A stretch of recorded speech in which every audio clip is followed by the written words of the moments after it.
देखिए, हम लोग वक्फ बोर्ड के बारे में जानते हैं कि वक्फ बोर्ड एक मुस्लिम पर्सनल लॉ बोर्ड के अधीन आता है और वक्फ बोर्ड एक बहुत ही शक्तिशाली बोर्ड है जो कि भारत में शायद ही किसी और धर्म के पास हो ऐसा बोर्ड जो इतना शक्तिशाली हो। और अभी हाल ही में खबर आ रही है कि भारत की सरकार इसकी पावर्स जो भी है उसको कट करेगी। मतलब बेसिकली हुआ ये है कि भारत की सरकार वक्फ बोर्ड में जो भी उनको कुछ ज्यादा शक्तियां दी गई है उन शक्तियों को सीमित करेगी और ये बहुत जरूरी है। देखिए बेसिकली जो वक्फ बोर्ड है ना, ये हर एक स्टेट का अपना अपना वक्फ बोर्ड है, महाराष्ट्र का, दिल्ली का, एमपी का। और ये जो वक्फ की प्रॉपर्टी के बारे में बात करें तो इनके पास कुछ असीमित शक्तियां हैं और ये इस असीमित शक्तियों के बारे में बात करेंगे। लेकिन बेसिकली अभी समझते हैं कि हुआ क्या है। आपको पहले ये जानना चाहिए कि वक्फ बोर्ड को जो वक्फ बोर्ड है ना, इसकी शक्तियां को कट करने वाली है बेसिकली केंद्र सरकार, है ना। और वक्फ बोर्ड के बारे में आपको ये जानकर हैरानी होगी कि पूरी भारत के अंदर सबसे ज्यादा जमीन रेलवे के पास है और डिफेंस हमारी सेना के पास है। उसके बाद तीसरे नंबर पे ये जो वक्फ बोर्ड आता है वो तीसरे नंबर पे है। सोचिए इतनी ज्यादा जमीन ये कैप्चर करते हैं, इतनी ज्यादा जमीन को ये लोग ओन करते हैं। और ऐसा बताया जा रहा है कि 40 इनके जो कानून है इसके अंदर संशोधन किए जाएंगे और इसको लेके हाई लेवल मीटिंग्स की जा रही है। और सेंट्रल वक्फ बोर्ड एक बकायदा एक एक्ट बनाया गया है, ठीक है। उसी के सेक्शन 9 एंड सेक्शन 14 में, सेक्शन 9 और सेक्शन 14। देखिए आप समझते हैं सरकार क्या क्या शक्तियां हैं जो इनकी वो वापस लेंगी और अमेंडमेंट करेंगी। देखिए बेसिकली वक्फ बोर्ड है ना, वो अलाउ करता है to claim any property as Waqf Board without any mandatory verification. जैसे देखिए, एक विशाल नाम का एक व्यक्ति गया शिवम के पास, ठीक है। अब ये विशाल बोलता है शिवम तुम्हारा जो घर है वो मेरा घर है ना।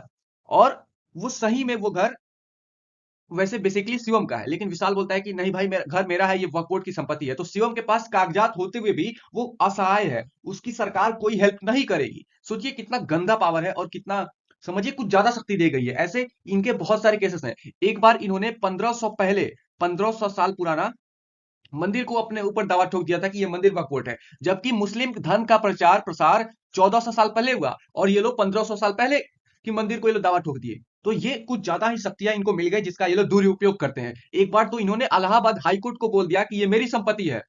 सोचिए। और तमिलनाडु में ऐसे ऐसे केस के पूरा होता है ना, टोटल गांव पूरा विलेज को बोल दिया कि ये पूरा विलेज हमारा है, जबकि वो पूरा विलेज हिंदू बहुल क्षेत्र था।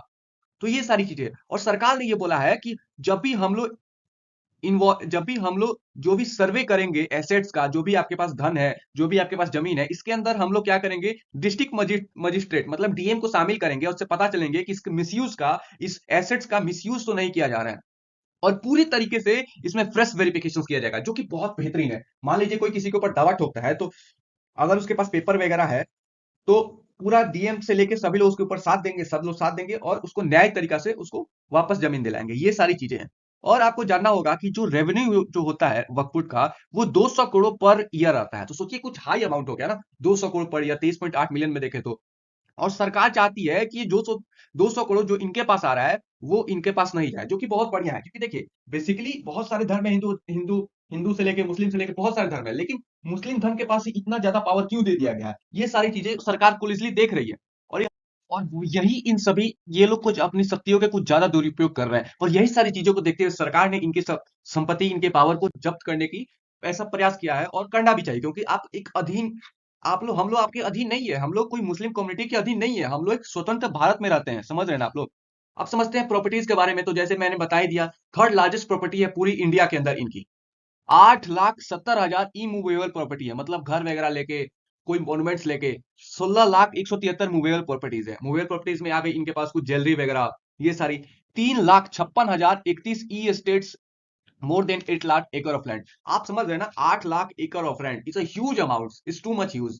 तो ये सारी चीजें सरकार देख रही है। और आपको पता होना चाहिए जैसे जैसे हमारा पॉपुलेशन बढ़ रहा है तो ये सारी, सरकार को अब लैंड चाहिए। और सरकार को अब लैंड इसलिए चाहिए क्योंकि सरकार अब इंफ्रास्ट्रक्चर पे ध्यान दे रही है। ये सारी, देखिए बेसिकली आप कोई भी ग्रोइंग कंट्री में है तो आपको लैंड चाहिए। और सरकार आर्मी की लैंड यूज नहीं कर सकती है, सरकार रेलवे की लैंड यूज नहीं कर सकती है, समझ रहे हैं आप लोग। तो सरकार के पास जमीनें चाहिए और सरकार के पास बेसिकली उतना जमीनें है नहीं। बड़े बड़े शहरों में आप देखें, दिल्ली में बड़े बड़े मॉन्यूमेंट्स, जो कि अभी 15 मॉन्यूमेंट्स जो कि हैं वक्फ बोर्ड के नाम से है।